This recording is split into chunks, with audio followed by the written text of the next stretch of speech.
فطرت سمجھنا اور انسانوں سے باہر سمجھنا، کیونکہ انسان سب سے زیادہ عظیم بریڈ ہے۔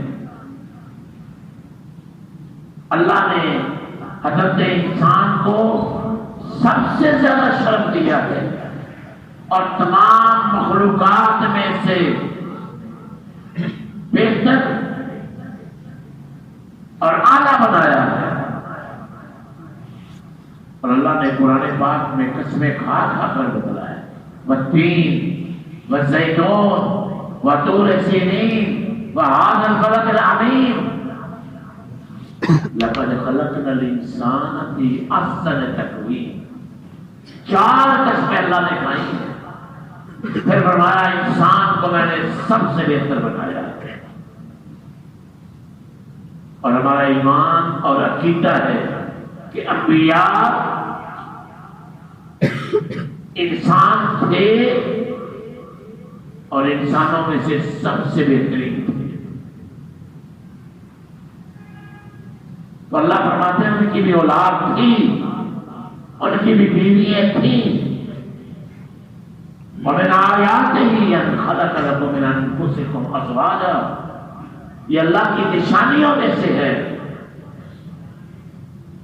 کہ اللہ نے تمہارے ہی نفسوں میں سے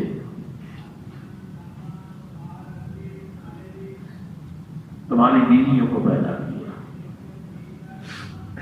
یا ایھا الناس اتقوا ربکم الذی خلقکم من نفس واحدہ وخلق منها زوجها۔ نکاح کے موقع پر یہ سورۃ النساء کی آیت پڑھی بھی جاتی ہے۔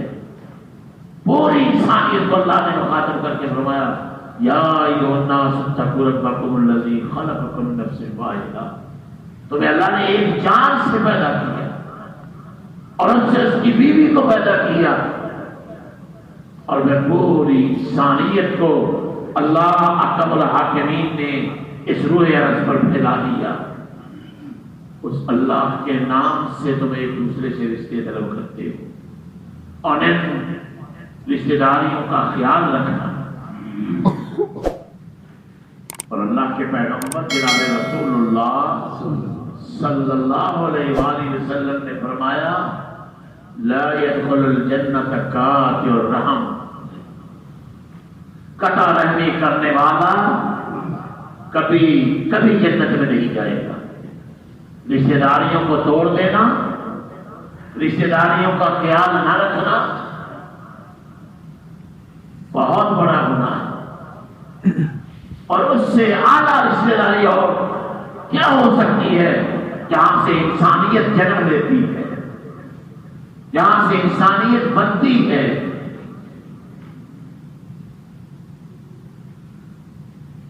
اللہ کے پیغمبر صلی اللہ علیہ وسلم لم نرى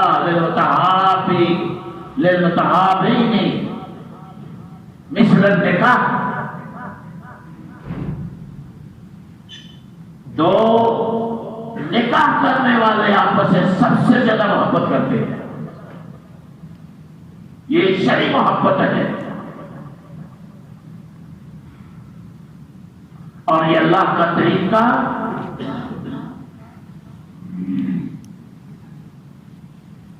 اور انسانیت کی تخلیق کا اصل مقصد یہ ہے کہ نسل خاندان خلط ملط نہ ہو۔ اور صحیح بخاری میں یہ روایت ہے کہ اللہ کے پیغمبر صلی اللہ علیہ وسلم نے فرمایا اما عائشہ صدیقہ طیبہ طاہرہ رضی اللہ تعالی عنہا فرماتی ہیں کہ جاہلیت میں 4 طرح کے نکاح ہوتے تھے۔ ایک نکاح مسنون علیہ اليوم الناس،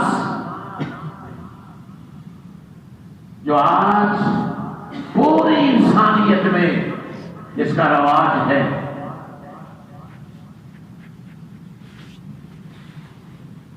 اور نکاح مسنون کیا ہے، اس کی تفصیل آئے گی جس میں ایجاب و قبول ہو، حق مہر ہو، دو گواہ ہوں، دونوں خاندان آپس میں راضی ہوں. ایک تو یہ ہے جس پر پوری انسانیت قائم ہے، اور اسلام نے یہ طریقہ سکھلایا ہے. اس میں یہ خطبہ، جو خطبہ ابھی ہم نے پڑھا ہے جمعے سے پہلے، اللہ کے پیغمبر جناب رسول اللہ صلی اللہ علیہ وآلہ وسلم یہی خطبہ اور یہ 3 آیات، ان تینوں آیات میں تقوی اور پرہیزگاری کا ذکر ہے. اللہ سے ڈرتے رہنا، اللہ کا ڈر اور خوف تمہارے دلوں میں رہنا چاہیے. اللہ کی شریعت کی پابندی کرنی چاہیے. اللہ کی شریعت اور اللہ کے نام پر تم رشتے یہ قائم کرتے ہو. اور ان رشتے داریوں کے بارے میں اللہ سے ڈرتے رہنا چاہیے. ان کو توڑنا نہیں چاہیے بلکہ ان کو جوڑنا چاہیے. تو اس کا اسلام نے بڑا ہی خیال رکھا ہے. ہمارے ایک نکاح تو یہ تھا، اور جاہلیت میں حضرت عائشہ صدیقہ طیبہ طاہرہ فرماتی ہیں کہ جاہلیت میں ایک نکاح یہ بھی ہوتا تھا. اعوذ باللہ، اللہ ہم سب کو اس سے محفوظ فرمائے کہ خامد اپنی بیوی کو کہتا کہ جاؤ فلاں شخص بڑا خوبصورت ہے، حسب نسب والا ہے، اس کے پاس بھیج دیتا اپنی بیوی کو، اس سے وہ تعلقات قائم کرتا. اور اس وقت تک خامد اس کے قریب نہ جاتا جب تک اس کو حمل نہ پھیل جاتا، اور جب حمل پھیل جاتا تو پھر خامد کو اجازت تھی کہ اس کے پاس جاتا. یہ دوسری قسم کا نکاح تھا جاہلیت میں. اور تیسری قسم کا نکاح، اعوذ باللہ، اللہ ہم سب کو ان برائیوں سے محفوظ فرمائے. آج بھی یہ بیماریاں چل رہی ہیں.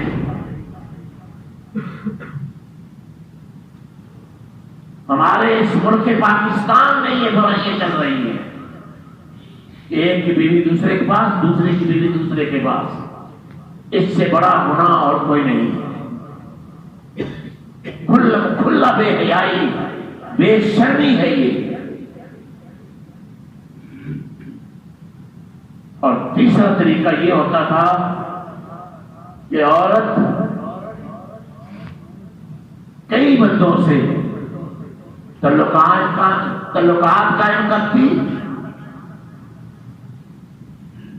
جب اس کو حمل پھیل جاتا اور پھر بچہ پیدا ہو جاتا، سب کو بلاتی، پھر جس کو کہہ دیتی کہ یہ تیرا بیٹا ہے، اس کو قانونی طور پر اپنا بیٹا اسے تسلیم کرنا پڑتا. اور حضرت عائشہ صدیقہ طیبہ طاہرہ فرماتی ہیں کہ جاہلیت میں چوتھا طریقہ یہ تھا کہ عورتیں جھنڈے لگا کے اپنے گھروں میں بیٹھ جاتی، جو بھی چاہتا آ کر اس سے تعلقات قائم کرتا. پھر جب اس کو بچہ ہو جاتا تو سب کو بلاتی اور جس کی طرف چاہتی قسمت کر دیتی، اور اس کو بھی اپنا بیٹا اس کو تسلیم کرنا پڑتا. یہ جہالت کا قانون تھا، یہ جاہلیت کے طریقے تھے. انسانی تباہی اور انسانی نسلوں کی تباہی کے طریقے.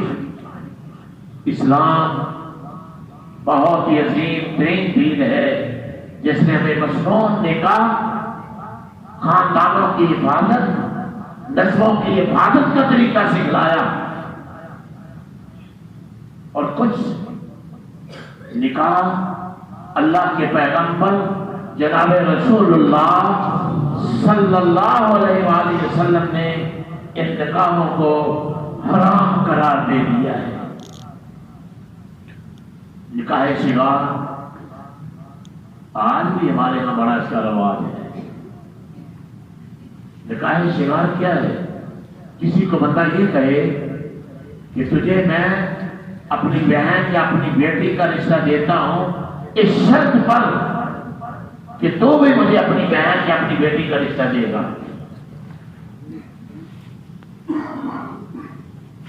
یا یہ کہے کہ میں اپنی بیٹی کا رشتہ تیرے بیٹے کے ساتھ کرتا ہوں اس شرط پر کہ تو اپنے بیٹے کا رشتہ میری بیٹی کے ساتھ کرے گا۔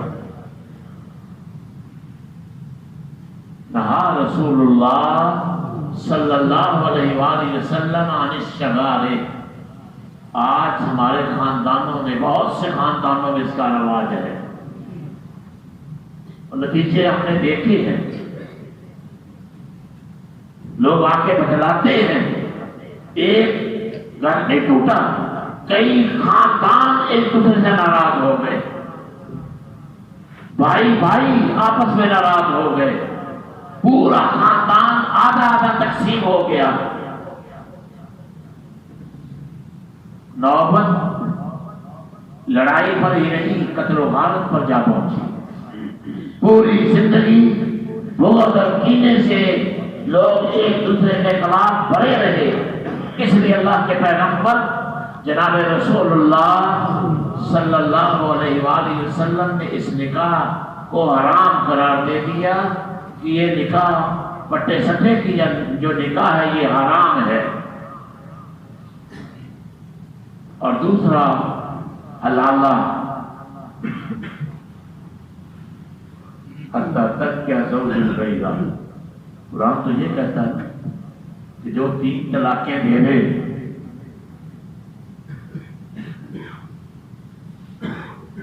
اب جب تک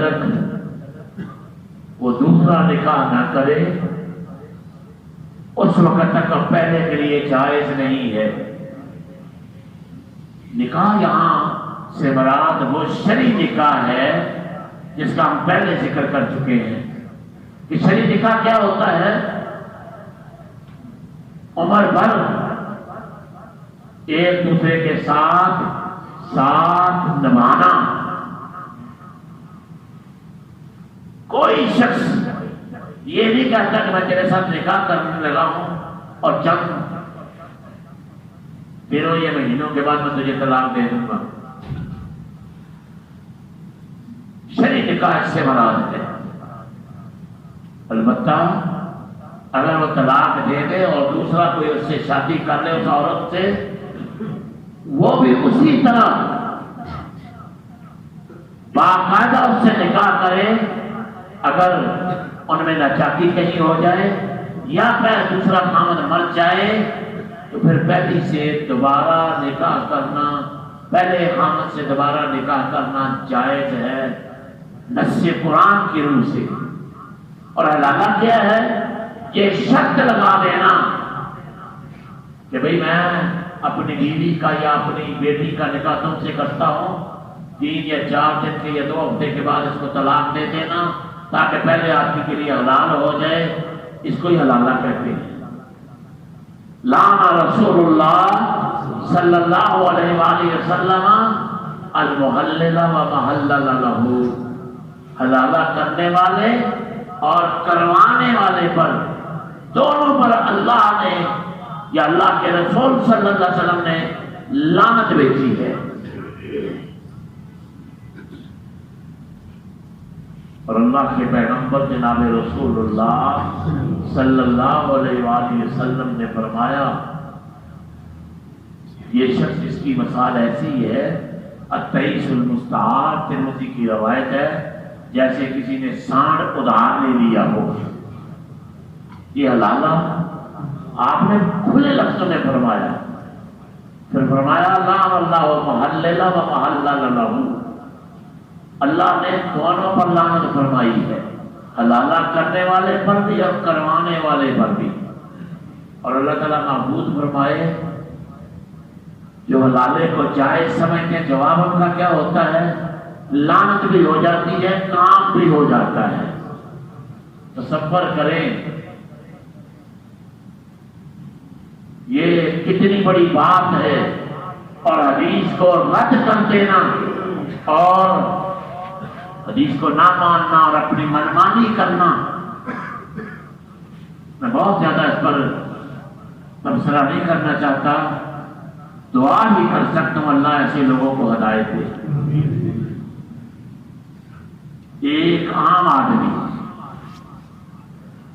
دین نہیں پڑھا ہوا، دنیا کی پوری ڈگری اس کے پاس ہے، اب وہ کیا کہتا ہے کہ میں فلاں ادارے میں گیا تھا، انہوں نے کہا جی ہمارے پاس سہولت بھی موجود ہے، دونوں مولوی کہنے لگے جی میں اور یہ دونوں موجود ہیں، جس چاہو لالا کروا لو۔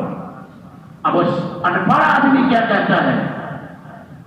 کہتا ہے مولوی صاحب اللہ کی قسم ہے میرے پاؤں تلے سے زمین نکل گئی، یہ مجھے میری بیوی کے بارے میں، جو سابقہ بیوی جس کو میں طلاق دے چکا ہوں، اس کے بارے میں یہ کیا کہہ رہے ہیں کہ ہمیں دے دو 1 ہفتے کے لیے، 2 ہفتے کے لیے، اور پھر تیرے ساتھ اس کا نکاح جائز ہو جائے گا۔ قرآن نے جو کہا ہے وہ یہ نکاح نہیں ہے، وہ وہی نکاح ہے وہی نکاح ہے جو باقاعدہ نکاح ہوتا ہے، خاوند مر جائے یا اپنی مرضی سے طلاق دے دے، جس میں کوئی شرط نہ ہو، پھر پہلے سے نکاح ہو سکتا ہے۔ اور چوتھا نکاح جس کو اللہ کے پیغمبر جناب رسول اللہ صلی اللہ علیہ وآلہ وسلم نے حرام قرار دیا ہے، وہ نکاح متع ہے۔ یہ دونوں ہم شکل ہیں۔ متع کیا ہے؟ کوئی شخص کسی عورت کو حق مہر دے کر 2 دن کے لیے، 4 دن کے لیے، ہفتے 2 ہفتے 2 مہینے کے لیے اس سے نکاح کر لے، اور پھر 2 مہینے کے بعد اس کو طلاق دے دے، اس کو چھوڑ دے کہ جتنی مدت میں نے تم سے نکاح کیا تھا وہ پوری ہو گئی ہے، اب تم اپنے گھر اور میں اپنے گھر۔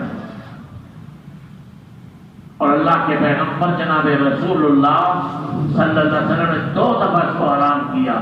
نہا رسول اللہ صلی اللہ علیہ وسلم عن المتعۃ عام خیبر، خیبر کے موقع پر اللہ کے پیغمبر یعنی جنگ خیبر میں اللہ کے پیغمبر جناب رسول اللہ صلی اللہ علیہ وسلم نے متع کو حرام قرار دے دیا۔ پہلے پھر دوسرے موقع پر فتح مکہ پر حدیث میں ہے، ربیع بن سمرہ رضی اللہ تعالیٰ عنہ فرماتے ہیں اللہ کے پیغمبر جناب رسول اللہ صلی اللہ علیہ وسلم نے ایک مختصر خطبہ ارشاد فرمایا، اپنا یا ایھا الناس انی قد کنت اذنت لکم بالاستمتاع من النساء، اے لوگوں میں نے تمہیں عورتوں سے فائدہ حاصل کرنے کا حکم دیا تھا، ان اللہ قد حرم علیکم الی یوم القیامہ، اور اللہ نے اب اس نکاح کو یعنی نکاح متع کو قیامت تک حرام قرار دے دیا ہے، اور جو کچھ تم نے ان کو دیا ہے اب تم ان سے واپس نہ لو، آج کے بعد یہ قیامت تک نکاح حرام ہے۔ پہلی روایت جو جنگ خیبر کی تھی وہ متفق علیہ روایت تھی، اور یہ روایت جو فتح مکہ کے موقع پر اللہ کے پیغمبر جناب رسول اللہ صلی اللہ علیہ وسلم نے جس کو حرام قرار دیا تھا، یہ فتح مکہ کے موقع پر تھا، یہ مسلم کی روایت ہے۔ تو اس پر تقریباً مسلمانوں کا اجماع ہے، البتہ بعض صحابہ کچھ مدت تک جن کو یہ روایات نہیں پہنچی تھی وہ اس کو جائز سمجھتے رہے، جن میں عبداللہ بن عباس بھی تھے۔ پھر حضرت عمر فاروق رضی اللہ تعالی عنہ نے اپنی خلافت میں اعلان فرما دیا کہ کوئی شخص جب اللہ کے پیغمبر جناب رسول اللہ صلی اللہ علیہ وسلم نے صحیح حکم ارشاد فرما دیا ہے، تو اب آج کے بعد نکاح متع سب کے لیے حرام ہے، کوئی شخص ایسا کام نہ کرے۔ اور جس کے بعد جو لوگ اس کے جواز کے قائل تھے ان تک بھی اللہ کے پیغمبر جناب رسول اللہ صلی اللہ علیہ وآلہ وسلم کی یہ روایات پہنچ گئی اور ان کا رجوع ثابت ہے۔ عبداللہ بن عباس اور چند صحابہ جو تھے جو بعد میں بھی اس کو جائز سمجھتے رہے، جب ان کو یہ روایات پہنچ گئی تو انہوں نے بھی اس بات کو تسلیم کر لیا، گویا کہ اس بات پر مسلمانوں کا اجماع ہو گیا۔ ہم ان کی بات نہیں کرتے، باقی تمام مسلمانوں کا اجماع ہے سوائے اہل تشیع کے۔ اللہ تعالیٰ ہمیں دین اسلام پر قائم رکھے اور صحیح معنوں میں وہ طریقے جو اللہ کے پیغمبر جناب رسول اللہ صلی اللہ علیہ وآلہ وسلم نے ہمیں سکھلائے ہیں اس پر قائم رہنے کی توفیق عطا فرمائے۔ نکاح میں ایک مسئلہ یہ بھی ہے کہ ولی کی بڑی اہمیت ہے۔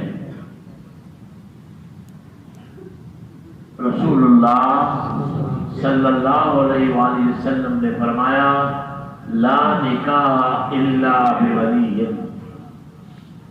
بھئی ولی کے بغیر نکاح نہیں ہے۔ اور اللہ کے پیغمبر جناب رسول اللہ صلی اللہ علیہ وسلم نے واضح اور دو ٹوک انداز میں فرمایا لا تزوج المرأة المرأة، کوئی عورت کسی عورت کا نکاح نہیں کر سکتی، ماں خود اپنی بیٹی کا نکاح نہیں کر سکتی، عورت خود اپنا نکاح نہیں کر سکتی۔ اس کو اللہ کے پیغمبر جناب رسول اللہ صلی اللہ علیہ وآلہ وسلم نے منع فرما دیا۔ ولی کا ہونا ضروری ہے، البتہ ولی اپنی بیٹی سے، بہن سے جس کا وہ نکاح کر رہا ہے اس سے پوچھے گا، اس سے پوچھنا ضروری ہے، اس کی اجازت بھی ضروری ہے۔ اس سے پوچھے گا کہ میں فلاں کے ساتھ تمہارا نکاح کر رہا ہوں، یہ پوچھنا ضروری ہے۔ ہمارے معاشرے میں اگر عورت نہ کرتے کہ میں اس سے نکاح نہیں کرنا چاہتی تو گھر میں کوحرام مچ جاتا ہے، یہاں تک کہ قتل و غارت پر نوبت پہنچ جاتی ہے۔ یہ عورت یہ کہہ دے کہ میں فلاں کو پسند کرتی ہوں، اس سے نکاح کرنا ہے، پھر بھی گھر والے سیخ پا ہو جاتے ہیں۔ جس طرح مرد کو حق ہے اس میں خرابی نہ ہو، ولی اسی لیے رکھا گیا ہے تاکہ اس میں کوئی خرابی نہ ہو، عورت اپنی مرضی نہ کرے۔ البتہ عورت کی رائے اور عورت سے پوچھنا ضروری ہے، چاہے وہ باکرہ ہو چاہے سیبہ ہو، باکرہ کمواری ہو چاہے وہ پہلے بیاہی ہوئی جس کا خامد فوت ہو گیا ہو یا جس کو طلاق ہو گئی اس کو سیب کہتے ہیں۔ اس میں اللہ کے پیغمبر جناب رسول اللہ صلی اللہ علیہ وسلم نے فرق کیا ہے۔ سیبہ جس نے پہلے شادی کی ہوئی تھی، یا تو اس کا خامد فوت ہو گیا یا اس کو طلاق ہو گئی، اب وہ ولی اس سے پوچھے گا کہ میں فلاں شخص کے ساتھ تیرا نکاح کر دوں، تو زبان سے وہ کہے گی ہاں یا نہ، وہ بول کر کہے گی۔ لیکن باکرہ عورت، کمواری عورت، اگر اس کا باپ، اس کا بھائی، اس کا چچا جو ولی ہے اگر اس سے پوچھے اور وہ خاموش رہے تو اللہ کے پیغمبر جناب رسول اللہ صلی اللہ علیہ وسلم نے فرمایا اس کی خاموشی ہی اس کی رضامندی ہے۔ اجازت دونوں سے لینی پڑے گی،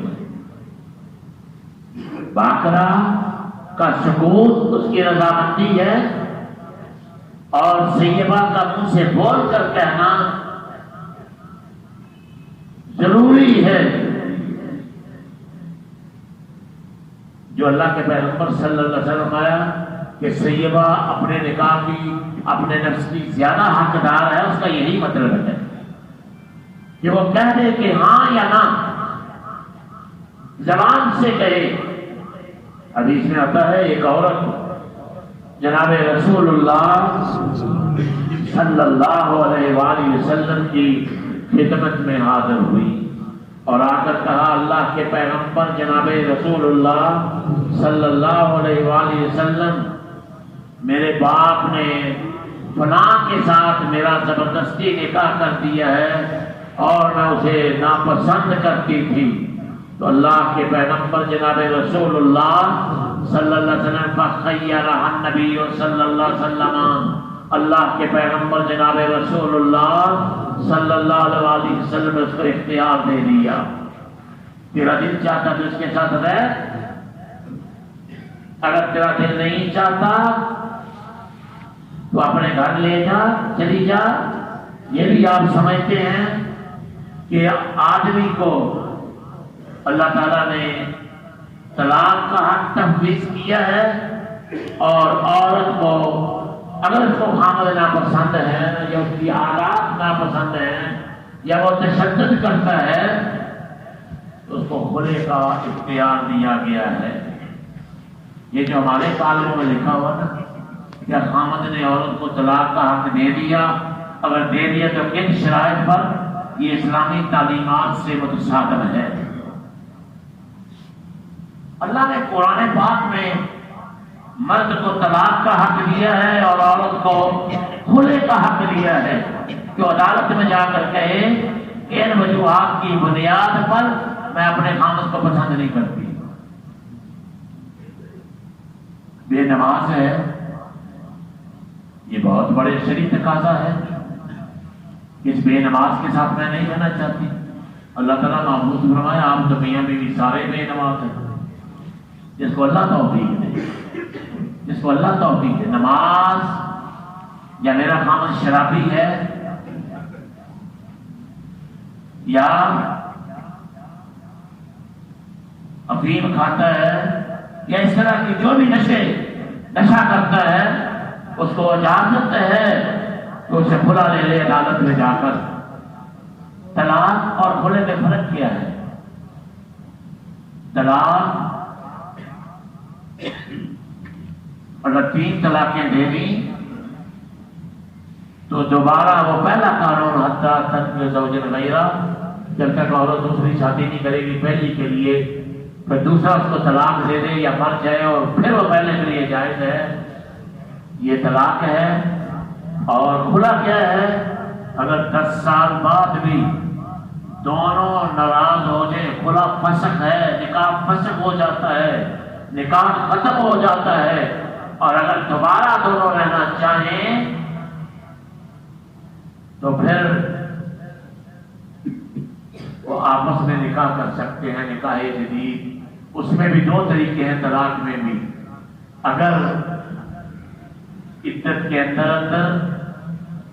رجوع ہو 1 طلاق یا 2 طلاقوں کے بعد، تو پھر بغیر نکاح کے ہی آدمی اپنی بیوی کو گھر لا سکتا ہے۔ اور اگر عدت گزر جائے تو پھر نکاح جدید ہوگا۔ یہ 1 اور 2 طلاقوں کے بعد ہے۔ یہ مسائل یاد رکھیں، لوگوں کو پتہ ہی نہیں ہے۔ 1 طلاق ہو، صحیح طریقہ یہی ہے طلاق دینے کا کہ 1 طلاق دے دے، پھر خاموشی اختیار کر لے۔ 3 مہینے گزر جائیں، عورت کو اختیار ہے، یعنی عدت گزر جائے، عورت کو بھی اختیار ہے آگے شادی کرنے کا۔ اگر وہ شادی کر لے تو پھر پہلے آدمی کا وہ تعلق ختم ہو جاتا ہے، اس کی زوجیت ختم ہو جاتی ہے۔ اگر وہ طلاق شادی نہ کرے اور عدت گزر جائے زوجیت تو بحال رہتی ہے،